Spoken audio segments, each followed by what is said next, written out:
PhilFida, pinalalakas ang climate smart training para sa mga baka at farmer sa Calbayog.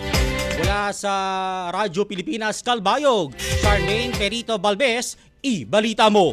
Radyo Pilipinas Report. Alakas ng Philippine Fiber Industry Development Authority, PhilFida Region 8, ang kaalaman at kakayahan ng mga abaka farmer sa pamamagitan ng Climate Smart Field School on Abaka Production sa Calbayog City. Sa ikapitong sesyon, itinuro ang tamang desuckering at abaka mat management, diversified farming, abaka-based agroforestry at climate-resilient agricultural practices. Sinundan ito ng aktwal na field practicum at farm planning workshop habang tinalakay naman ang mga estratehiya sa climate change mitigation at adaptation para sa mas sustainable na kabuhayan.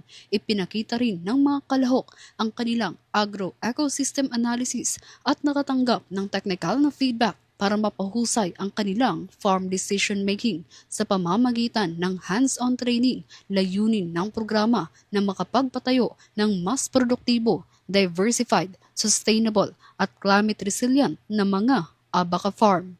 Para sa Bagong Pilipinas, Charmaine Perito Balbes, Radyo Pilipinas, Radyo Publiko, Calbayog.